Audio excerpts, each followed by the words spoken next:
Oh my God, hello les girls, bienvenue dans ce nouvel épisode de podcast. Oh my God, je ne saurais même pas par quoi commencer tellement il y a de choses que j'ai envie de vous transmettre aujourd'hui.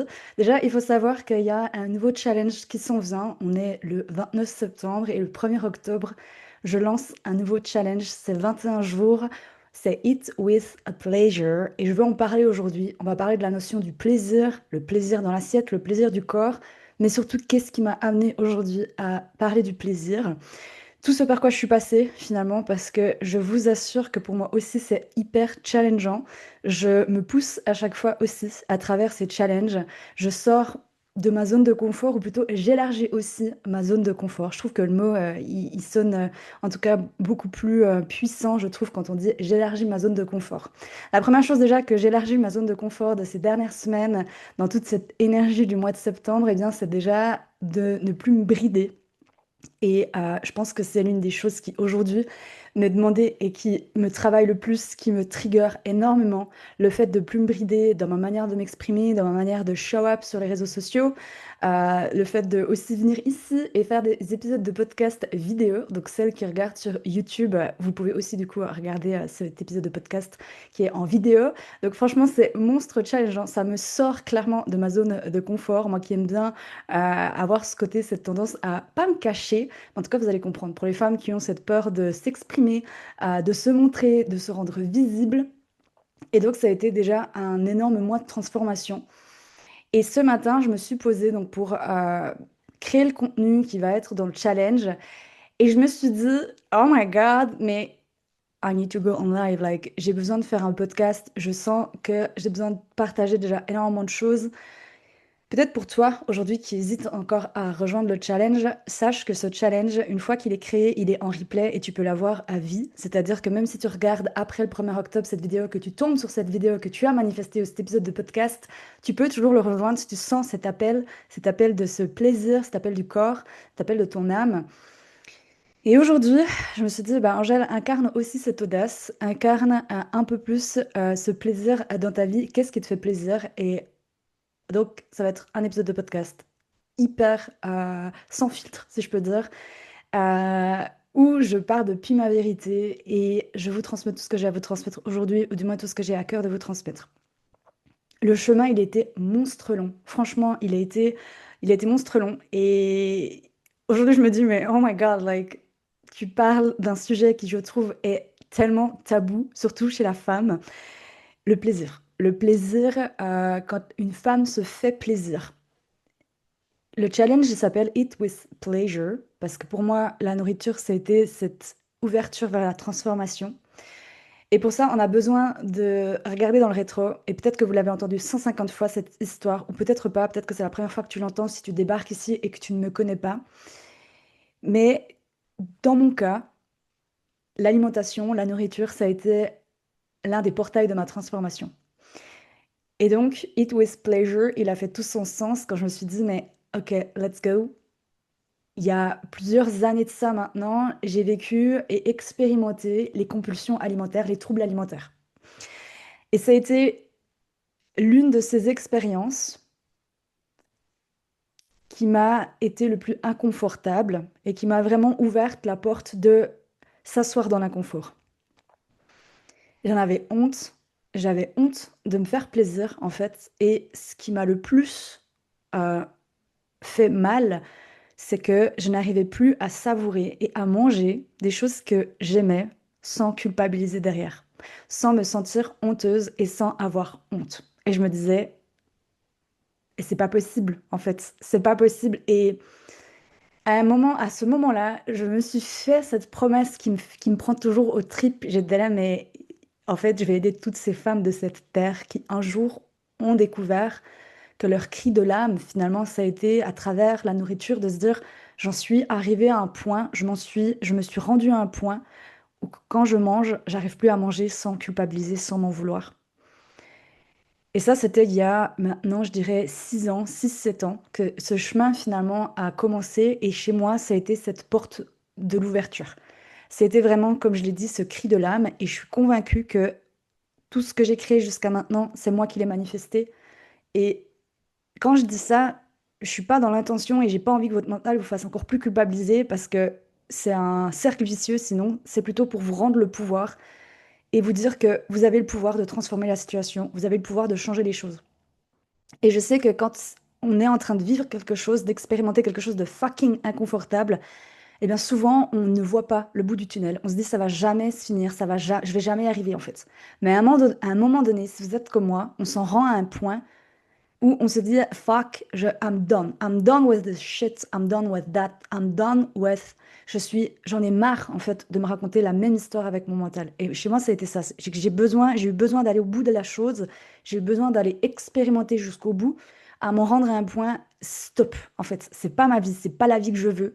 J'ai toujours été cet enfant considéré de difficile. Et ça, je sais que pareil, il y a beaucoup de femmes qui vibrent avec cette vérité, que quand vous étiez petite, on vous a souvent dit que vous étiez un enfant difficile, vous étiez un enfant qu'on ne comprenait pas. Et en fait, c'est simplement parce que vous ne fitiez pas dans un moule qu'on avait envie de vous mettre. Et l'hypersensibilité peut-être que vous avez comme moi un mental hyper penseur, avec des troubles de TDAH ou pas. Et encore là, j'ai pas envie qu'on se mette dans une étiquette, dans une box, et de se dire oui, j'ai le TDAH et je m'identifie autour de ça. Non. Euh, mais il y a ce côté de je me suis toujours sentie différente des autres et j'ai toujours senti les choses différemment. J'ai toujours eu cette hypersensibilité, cette hyper-intuition où j'arrive à sentir et à lire les gens. Et ce qui a fait que, eh ben, petite, mes parents n'avaient pas les outils pour m'aider finalement à travailler toute cette sensibilité, travailler toute cette intuitivité, cette connexion aux astres, à l'univers, cette connexion aux énergies. Et j'ai réussi à le faire grâce à la nourriture. Finalement, c'est cette porte qui m'a été ouverte à travers l'alimentation intuitive principalement et d'autres choses, finalement la gestion de la pensée, apprendre à gérer mon mental, apprendre à gérer mon Albert, comme je vous dis souvent sur les réseaux, qui a fait qu'aujourd'hui, j'incarne de plus en plus la femme que j'ai envie d'être et celle que j'ai envie de devenir. Aujourd'hui, j'incarne de plus en plus ma grande vision. En fait, tout ce que j'ai vécu ces dernières années me permet aujourd'hui d'être là, de me tenir en face de vous et de vous partager toute ma vulnérabilité autour du plaisir, ma vulnérabilité autour du corps de la femme, toute mon authenticité, en tout cas, du moins, parce que avant d'être coach, nutritionniste ou peu importe l'étiquette que vous avez de me mettre, c'est moi, Angélique. Je suis humaine comme vous, une humaine en chemin, si je peux dire ça comme ça. Et donc, pourquoi je vous parle de ça? C'est parce que, en fait, ce que j'ai réalisé, c'est que quand j'ai travaillé la culpabilité qu'il y avait autour du plaisir de la nourriture, quand j'ai réappris ce que voulait dire manger avec plaisir, manger avec l'essence, me faire plaisir, en fait, quand je mangeais, j'ai réalisé que à ce moment-là dans ma vie, et ça m'a rendu tellement encore d'un côté plus triste parce que je me suis dit, mais encore une fois, c'est pas la vie que je veux créer. Je sens cette audace au fond de moi, je sens cette ambition au fond de moi, j'ai toujours eu des grands rêves, j'en ai toujours et je continuerai toujours d'en avoir. Et en fait, j'avais réalisé que à ce moment-là dans ma vie, la nourriture, c'était le seul plaisir que j'avais dans ma vie. C'est-à-dire que c'était facile d'accès et c'était une recherche constante du plaisir immédiat, si je peux dire. Euh, Et c'était le seul plaisir. C'est-à-dire que ma vie que je vivais ne me faisait pas plaisir. Et je trouvais ce peu de plaisir dans la nourriture. Et j'ai dû réapprendre ce que voulait dire vraiment le plaisir. J'ai dû réapprendre ce que voulait dire me réapproprier aussi mon corps parce qu'en fait, il y a tellement de choses qui s'est passé pendant ces années, mais c'est dingue en fait, je me dis maintenant avec le recul. Mais chaque personne qui qui a fait un bout de chemin avec moi dans ma vie jusqu'à maintenant, chaque personne qui m'a transmis quelque chose, c'est comme si elle m'avait amené une pièce à mon puzzle. Que ce soit des bonnes expériences comme des mauvaises expériences, ou pas des bonnes ou mauvaises, parce qu'encore une fois, pour moi, il n'y a rien de bon ou rien de mauvais, mais chaque expérience, confortable ou inconfortable qu'elle a été, elles m'ont transmise quelque chose. Et là, sur lequel j'ai envie de vous amener, c'est, j'étais à une retraite silencieuse, où pendant 10 jours, j'ai médité dans le silence. Ça a été pareil, l'une de ces expériences les plus transformatives de ma vie et des plus inconfortables de ma vie. Et notre maître spirituel, à un moment donné, il a dit, vous vous êtes incarné sur Terre, votre âme s'est incarnée sur Terre pour ressentir les choses, pour finalement goûter au plaisir de la vie. Et quand je parle de plaisir, je le parle au sens large, c'est-à-dire le plaisir à travers la nourriture, mais pas que. Le plaisir à travers la vie de manière générale. Ça peut être des petites choses Ça peut être le soleil qui réchauffe mon corps, ça peut être le plaisir de rencontrer des personnes, ça peut être le plaisir en créativité, le plaisir de mon temps, le plaisir de gérer ma vie comme je veux, de créer la vie que je veux, le plaisir de ma sensualité, de ma sexualité, le fait de jouir de la vie finalement, donc le plaisir vraiment au sens large. Et je portais toujours ce poids de la honte. Et quand j'avais, quand j'ai travaillé finalement le plaisir de la nourriture, et j'essaie vraiment de pas me brider et de pas avoir ce mental Albert qui vient essayer de me protéger en me disant à la fin de cette vidéo, meuf, c'est mort, tu ne partages pas cette vidéo. Donc quand il y a une peur comme ça qui vient, qu'est-ce que je fais? Au lieu de lui donner raison et après de m'en vouloir, aujourd'hui je me suis engagée envers finalement cette mission qui est du plaisir, le corps de la femme. Et donc Albert, je le rassure, parce que oui, il y a eu plein de choses inconfortables et pareil, je vous en partageais dans cet épisode de podcast. Et en fait, le mental, il est là pour nous protéger. Il est là pour nous dire, nope, c'est dangereux, n'y va pas. Et donc là, je le rassure en disant, tout va bien. Tout va bien. Et je rassure aussi cette partie de moi qui a peur de se montrer vulnérable, qui a peur de s'exposer, qui a peur de s'exposer à la critique, qui a peur de s'exposer au jugement, qui a peur de s'exposer à ce qu'on la comprenne pas, qui a peur de réveiller l'émotion de la jalousie, etc., etc. Donc à chaque fois, ça me demande moi aussi de revenir à l'intérieur de moi et de dire, Angélique, everything is fine. Everything is good. Et là, vous le voyez pas si vous regardez, si vous écoutez uniquement le podcast, mais je me tiens mon cœur, je me tiens mon corps, je suis là, je suis présente et je reviens à l'intérieur de moi. Et donc, ce que j'ai réalisé en travaillant tout autour de cette notion du plaisir, c'est qu'à un moment donné, j'en étais rendue dans ma vie que j'arrivais à retrouver le plaisir de manger, j'arrivais de nouveau à manger des choses qui me faisaient plaisir et à étendre finalement ce plaisir partout. Et j'en rigole souvent, mais pareil, si vous vivez ça en ce moment même, vous allez comprendre ce que je dis. C'est qu'à un moment donné, le plaisir, il s'est étendu dans toute mon alimentation. Auparavant, je trouvais uniquement du plaisir dans, par exemple, du chocolat. Et après, j'ai étendu ce plaisir dans d'autres aliments, comme par exemple la salade, que je catégorisais de la salade, c'est une injonction, la salade, c'est quand je voulais perdre du poids ou être dans le contrôle, etc. Et à un moment donné, je me suis tellement excitée de manger une salade carotte curry, je m'en souviendrai toute ma vie. Et pareil, elle fait partie de mon histoire, elle fait partie de mon histoire, ce que j'ai vécu à ce moment-là, que je me suis dit, c'est bon, je suis guérie en fait. Je suis guérie parce que j'ai réappris à ce que voulait dire le mot plaisir dans toute sa dimension avec la nourriture, le plaisir d'avoir le respect pour la nourriture qui m'est servie, la nourriture que je me cuisine, le plaisir et le respect des aliments que j'achète, etc., etc. Donc en fait, c'est toute cette conscience que j'ai élargi finalement ce plaisir autour de la nourriture et aujourd'hui, ça me fait autant plaisir de manger une super salade, comme je dis sexy, parce que moi, j'ai besoin que les choses, elles soient belles. J'ai besoin que les choses, elles soient bonnes. J'ai besoin de cette beauté et j'essaye un maximum, en tout cas, de travailler tout autour de cette beauté et d'embellir, si je peux dire, chaque domaine de ma vie pour que ça m'amène ce plaisir multidimensionnel et partout. Et quand j'avais tout travaillé, finalement, cette notion autour du plaisir et de la nourriture, qui a été, comme je vous l'ai dit, hein, ce premier portail, si je peux dire, d'ouverture, de transformation, eh bien ensuite, ça a été tout ce qui était cette notion du corps. Et je dirais, elle s'est fait en même temps, mais le plaisir de mon corps, le plaisir du corps de la femme que je suis. Et j'ai été élevée dans cette société, dans ce paradigme que de base, le corps de la femme, il est là pour plaire aux autres. J'ai couru pendant longtemps après cet idéal féminin, de ce que je projetais de mon mental, de ce que soi-disant une femme devait représenter. Je suis tombée dans des extrêmes. Au bout d'un moment, j'ai complètement rejeté ma féminité parce que je ne sais déjà pas du tout ce que ça voulait dire. Qu'est-ce qu'est ma féminité? Qu'est-ce qu'est mon féminin sacré? Qu'est-ce qu'est mon énergie sexuelle?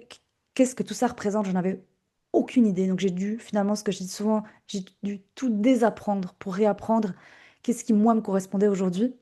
Et c'est pour ça que quand on s'engage dans ce chemin le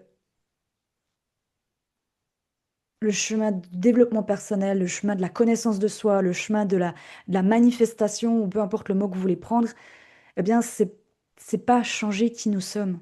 C'est se rapprocher au plus proche de qui est-ce que nous sommes.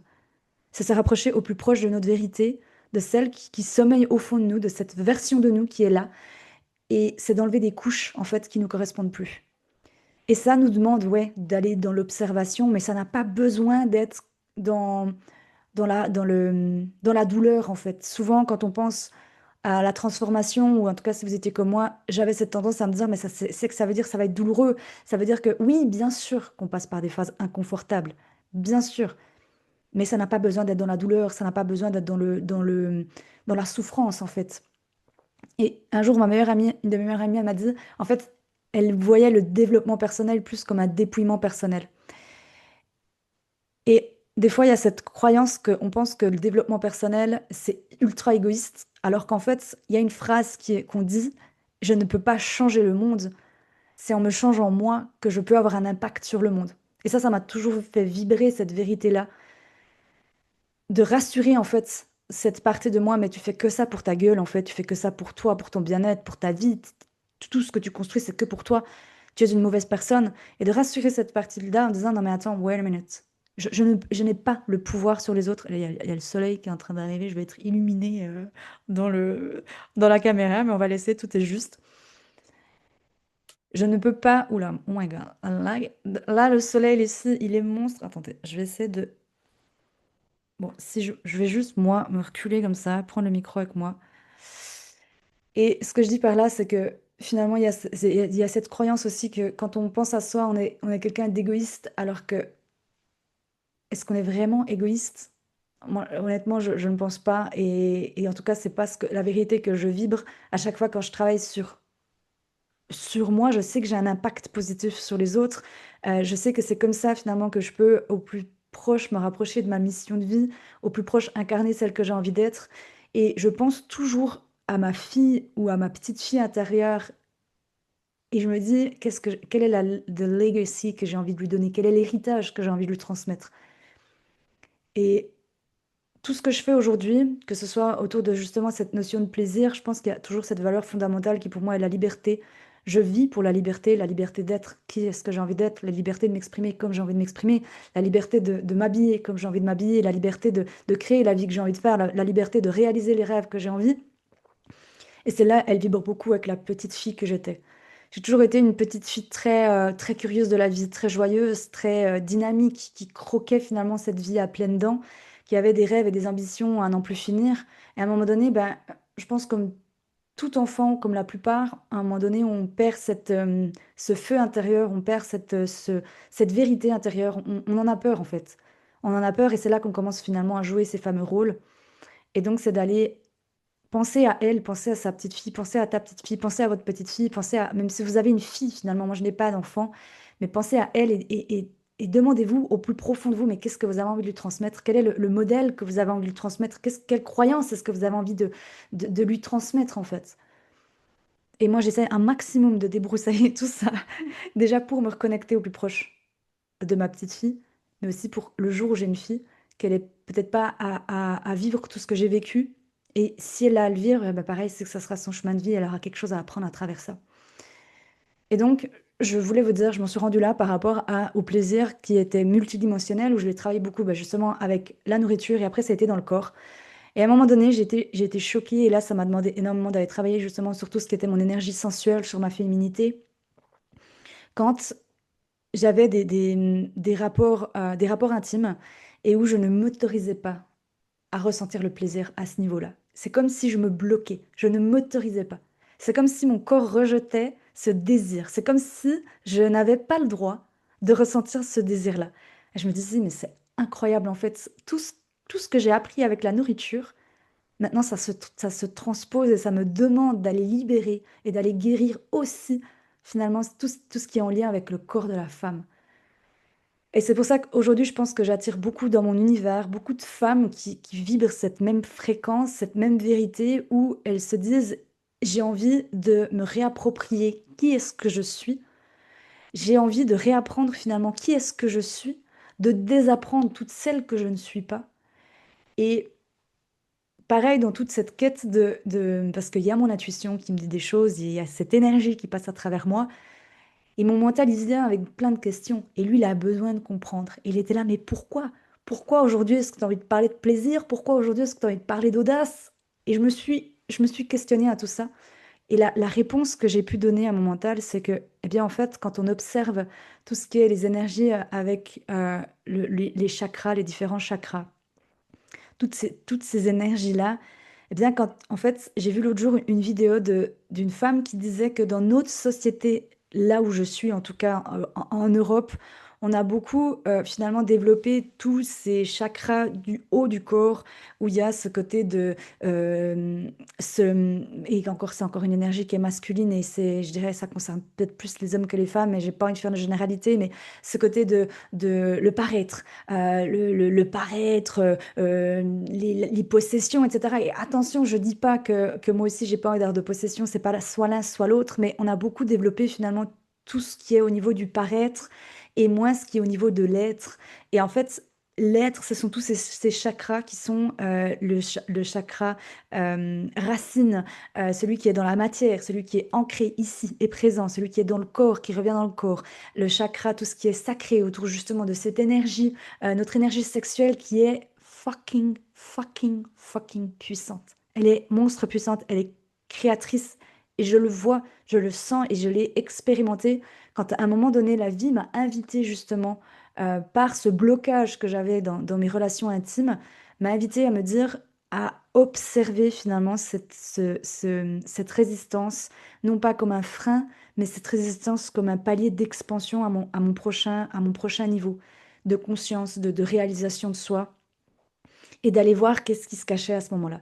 Et ça m'a demandé de désapprendre tout ce que j'avais à emmagasiner avec ma sensualité, ma sexualité, mon corps de femme, le regard de l'autre sur moi, le regard des femmes, les regards de l'homme, la séductrice qui sommeille en moi, et d'aller justement, et au fur et à mesure, c'est fou parce qu'au fur et à mesure que je travaillais ces chakras, ils s'ouvraient en fait, et après, pareil, il y avait le plexus solaire qui s'ouvrait, avec tout ce qui est le ressenti, tout ce qui jaillit de notre cœur, après, il y a le chakra du cœur, etc. Donc en fait, pour moi, en tout cas, comment je le traduis aujourd'hui, toute cette notion de plaisir, elle vient aussi travailler et surtout, je dirais, à tout ce qui est le chakra sacré et aussi tout ce qui est finalement l'audace, c'est tout ce qui est respire du plexus solaire et qui nous donne cet impulse de passer au mouvement, qui nous invite à ce fameux oser, oser être soi, oser se montrer, oser prendre sa place, oser exprimer sa vérité, oser exprimer sa créativité. Donc c'est toutes ces belles choses-là que j'avais déjà envie de vous transmettre aujourd'hui et c'était principalement ça où justement tout ce que j'ai vécu ces dernières années et que je le vis encore aujourd'hui et que je vous dis à chaque fois que je lance un nouveau challenge, à chaque fois que je co-crée quelque chose de nouveau, ça me demande moi aussi de travailler ma posture, ça me demande moi aussi finalement de travailler certaines choses à un prochain niveau. Parce que rien n'est jamais fini, vous l'avez compris, je pense. Et en tout cas, moi, comment je vois la vie, c'est des niveaux de Mario Kart. C'est-à-dire que si on prend l'exemple de la good girl, et moi, c'est celle-là que je travaille le plus en ce moment, la bonne fille, celle qui veut plaire, celle qui veut faire plaisir aux autres, celle qui est à l'image de sois sage, en gros, tais-toi et dis pas grand-chose, en tout cas, reste à ta place. Donc, de travailler cette good girl et de dire non, maintenant tu y vas, en fait, tu prends ta place. Et il y a plus cette énergie, et je pense que je suis aussi passée par là, et qu'on passe toutes et tous à un moment donné par là, le fait de vouloir prouver aux autres. On tombe dans cette énergie d'incarner quelque chose je vais y arriver, pour vouloir prouver quelque chose aux autres. Je pense qu'à un moment donné, quand j'ai beaucoup travaillé la femme fatale, tout ce qui était le côté de la séduction, me séduire moi, et ben à un moment donné, je voulais prouver aux autres. Je voulais prouver que j'avais ma place, je voulais prouver, et les réactions que j'attirais en face, c'était putain, mais cette meuf, elle est trop en fait. Et un jour, ma coach, si c'est votre cas et que vous avez peur d'être trop, de prendre trop votre place, de trop briller, de quoi que ce soit, ça nous invite à aller nous demander si j'attire à moi la réaction en face, tu es trop, ça nous invite à nous demander dans quelle énergie est-ce que je faisais ça, dans quelle intention.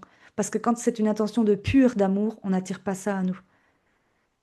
Que quand on est dans une énergie de vouloir prouver qu'on a sa place, on attire le fait de elle est trop. Et en fait, les gens ne savent concrètement pas ce que ça veut dire le trop. Ils ont juste ce mot en bouche, ce putain, elle est trop, en fait. Il y a autre chose qui me venait par rapport à ça. Si j'arrive à retrouver, je parlais de le fait d'être trop, le fait de prendre sa place, de se réapproprier, le fait de se séduire. À travers le challenge It With Pleasure, il y a aussi beaucoup cette notion de se séduire soi-même. Et vous savez, avant, je faisais beaucoup justement de choses, je tombais beaucoup dans ce côté de vouloir faire plaire, vouloir faire plaisir aux autres, vouloir plaire à l'autre. Et quand je dis plaire à l'autre, c'était surtout pas plaire à la jante masculine. Et jamais, Jamais j'avais appris à ce que voulait dire le fait de me dater moi-même. Jamais j'avais appris à ce que c'était de m'offrir des choses à moi, mais pour me faire plaisir moi. Rien qu'à moi, en fait. Et quand j'étais au Portugal, et que c'est vraiment là, je dirais à ce moment-là, que j'ai beaucoup travaillé ce qui était ma féminité, mon énergie féminine, etc., prendre ma place. euh, à un moment donné, je m'en souviendrai tout le temps, il y avait un des magasins, un magasin de lingerie. Et c'était la première fois où je suis allée m'acheter de la lingerie, mais rien que pour moi, pour me faire plaisir à moi, pour habiller mon corps à moi, mais comme moi je l'entends. Et c'est vraiment une invitation que j'ai pour vous. C'était quand la dernière fois que vous avez fait des choses pour vous, pour votre plaisir à vous? C'est comme, like, when I dress up, like, quand je m'habille. Pour qui est-ce que je le fais? Dans l'intention, c'est qui en premier? C'est dans quelle intention est-ce que je fais les choses? Et aujourd'hui, c'est pour moi, pour me sentir dans quelle énergie est-ce que j'ai envie de me sentir? Comment est-ce que j'ai envie de show up? Mais d'abord, ça passe par moi. Et c'est ça que j'avais envie de vous transmettre encore, qui était, je trouve, hyper important, le fait de se dater, de se faire plaisir en premier. C'est comme se cuisiner. Se cuisiner, j'avais demandé aux filles que j'ai eu la chance de coacher jusqu'à aujourd'hui, je m'en souviendrai toute ma vie avec quelqu'un qui m'avait dit, eh ben pour moi, me faire à manger à moi-même et pas faire à manger à quelqu'un ou quand je suis avec quelqu'un, mais c'est un acte d'amour envers moi. C'est aussi me dire je t'aime. C'est aussi me dire vas-y, je prends soin de qui je suis. Et j'en discutais encore l'autre jour à mon copain, lui qui me disait, mais moi j'ai pas l'habitude de me faire à manger rien que pour moi. Quand je fais pour moi, c'est hyper basic. Et j'ai dit, that's fine, c'est ton chemin à toi. Et je me suis vue à travers lui, parce que je me suis vue à ce moment dans ma vie où je faisais la même chose. Je faisais toujours pour les autres, mais jamais pour moi. Et quand j'ai changé cette dynamique-là, il y a beaucoup de choses qui ont changé. Et je sais que ça peut paraître de nouveau une phrase qu'on entend souvent, mais apprendre d'abord à s'aimer soi avant d'aimer les autres, ça va se ressentir en fait. Et c'est toute une dynamique et c'est tout quelque chose qu'on a finalement à réapprendre dans notre société. C'est si je prends soin de moi, je sais que si j'apprends déjà à prendre soin de moi, à m'aimer moi tel que je suis, avec mes parts d'ombre et mes parts de lumière, énergétiquement, ça va se ressentir en face. Ça va se ressentir parce que je ne serai pas dans cette énergie de I'm seeking for, like, I'm looking for, or je suis en train I'm seeking, like, seeking en français, on peut le traduire euh, je cherche à combler quelque chose, voilà. Je cherche à combler un manque que j'ai à l'intérieur de moi. Je cherche à combler un vide que j'ai à l'intérieur de moi. Je cherche à combler à travers la nourriture, à travers un mec, à travers une relation, à travers de l'argent, à travers ma business, whatever, un vide que j'ai à l'intérieur de moi. Non, ça nous demande de faire vraiment ce schéma inversé. D'abord, je remplis et je nourris ces parts de moi. Et là, ensuite, je vais à l'extérieur. Et là, ensuite, j'attire à moi des personnes qui sont elles aussi complètes. Donc, je vais m'arrêter là parce que sinon, je vais parler de plein, plein, plein d'autres choses. Mais toutes celles qui se sentent finalement appelées à prendre leur place et de plus en plus là, en plus, on est dans cette année 9, on est dans cette année de la femme, on est dans cette année où les femmes osent de plus en plus, eh bien, venez m'écrire un message, venez me transmettre vous aussi. Finalement, où est-ce que vous en êtes rendu aujourd'hui? Qu'est-ce que vous expérimentez? Et prenez ce plaisir très large dans votre vie. Et pour celles qui ont envie justement de l'expérimenter à travers le challenge Eat with Pleasure, eh bien, c'est une invitation pour vous. Et je sais qu'il y aura de toute façon un avant, un après dans chaque challenge que j'ai eu la chance de pouvoir co-créer, de pouvoir vivre avec toutes ces femmes. Il y a de ces choses incroyables qui se passent. Ni vous ni moi, on sait, mais je sais que après ces 21 jours, il y aura quelque chose, il y aura quelque chose, il y aura un changement. Je vous mets le lien de toute façon si jamais ça vous appelle, si vous sentez cette même énergie. Je vous mets le lien de où est-ce que vous pouvez rejoindre le challenge. Et comme dit, si vous avez à cœur de me partager quelque chose, de venir me dire quelque chose, eh bien faites-le avec grand plaisir également. Je réponds le plus souvent sur Instagram, donc je vous invite à venir sur Instagram ou directement sous cette vidéo. Et on se dit eh bien, à tout bientôt pour un prochain épisode de podcast. D'ici là, les filles, osez! Fucking osez, it's time, it's your time, les girls, c'est votre moment. C'est votre moment de prendre votre place, c'est votre moment de briller, c'est votre moment de rayonner, c'est votre moment d'oser être celle que vous avez envie d'être, d'inspirer, de prendre encore une fois votre place. Je vous envoie plein d'amour, plein d'audace. Ciao tout le monde.